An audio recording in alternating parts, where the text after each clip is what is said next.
Welcome to Multiple Choice Question 5 of the 2007 Mathematical Methods Exam 2. In this video, we will be looking at the solution for this question. A reminder that this video is in no way endorsed by VCAA.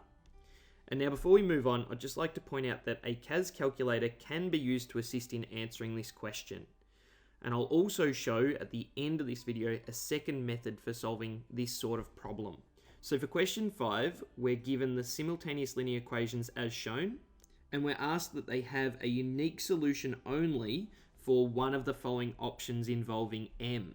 So to have only a unique solution, we need to know that that means that we will have different gradients for the two equations shown. So if I consider the first equation being mx plus 12y equals 24, I can rearrange that so that we would have 12y is equal to, and we'd subtract mx across, so we'd have negative mx plus 24, and then dividing by 12, that will give us y equals negative m on 12 times x, so that's the coefficient and therefore the gradient of that line, plus, and then 24 divided by 12 is going to be 2. For our second equation, which is 3x plus my equals m, we'd rearrange that so we'd get my is equal to, and we'd subtract across the 3x, and then we'd still have a plus m there. And then we're going to divide by m, so that will give us y equals negative 3 on m multiplying x, plus m divided by m, which is just 1. So now coming back to our statement, we just said that to have a unique solution only, we need different gradients. That will mean that the gradient of the first line, which is negative m over 12, cannot equal or is not equal to the second gradient, which was minus 3 on m. So we now have an equation that our calculator can help to solve. So going into the main menu, we can type out that equation. So bringing up the keyboard, I can bring up the fraction so that I can type in negative variable m over 12. And we actually want this to not equal the second fraction. So under Math 3, you can actually find the not equals to button if you want to use that. And then we can put the fraction that is negative 3 over m. And we want to solve these two things not equal to each other. So we can go highlight, interactive, equation inequality, solve for the variable, in this case m, and hitting OK. We'll say that m cannot equal negative 6 and m cannot equal 6. So from the CAS calculator, we found that m is not equal to plus or minus 6, if I just summarize it like that. And now we've got to work out which option this matches. So another way of saying m being not equal to plus or minus 6 is that m can be an element of any real number excluding those two values of negative 6 and positive 6. So now we can look and see that that gives option C as being the correct answer for this particular question. So if m is an element of any real number excluding negative 6 and 6, then we will get a unique solution for this set of simultaneous linear equations. From the examiner's report, we can see that this question was done quite poorly in the exam, with only 36% of students getting the correct answer for that question. So it's an important reminder that we need to brush up on our skills of finding the values of, say, a parameter m, such that a set of simultaneous linear equations will have either a unique solution, no solution, or even infinitely many solutions. Now, another way to tackle this problem actually involves matrices.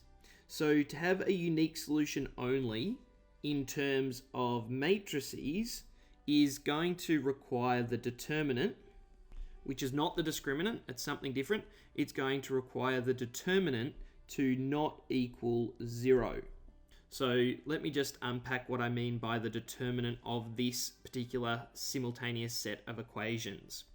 So if we were to take this set of simultaneous equations and put it in matrix form, we'd set up a square matrix that multiplies x and y that then equals another matrix. So working out where all these values go, the coefficients of x are m and 3, and those values need to go in this position and this position, because we know when we perform matrix multiplication, it's those spots that will multiply x. And then for our coefficients of the y term, which are 12 and m, they will need to go in this position and this position. And then the equals 24 and the equals m would go in this position. That's not as relevant for this question because the determinant is really just relating to this square matrix here.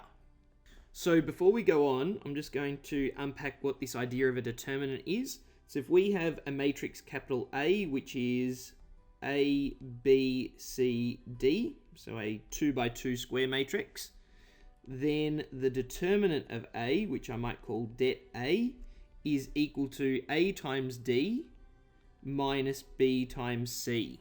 So therefore, for this particular problem, the determinant that we're considering is going to be m times m, and then we subtract away from that the b times c, which is 12 times 3. And to get a unique solution, we want that to not equal 0. So therefore, m times m is m squared, minus 12 times 3 is 36, and we're requiring that to not equal 0, which once again gives m not equal to plus or minus 6. So we still end up even using this method with option C being the correct answer. So that's just a different method involving matrices and the determinant, which allows us to work out when a set of simultaneous linear equations will have a unique solution. If you wanted infinitely many or no solutions, you'd solve the determinant equal to 0 rather than not equal to 0. So for the second method involving the determinant that I've just shown, we can do that on the calculator as well. So going into Math 2, we can bring up this matrix, and we just want to type in that square matrix that had the variable m in the top left, and then we had 12, 3 down here, and m again in the bottom right element. And then we can go interactive matrix calculation and hit det. So that'll calculate an expression for the determinant. And once again, we were discussing to have a unique solution, we want the determinant to not equal 0. So under Math 3, we can use the not equal to 0 button. And then we can highlight that and go interactive equation inequality solve. And once again, it's for the variable m.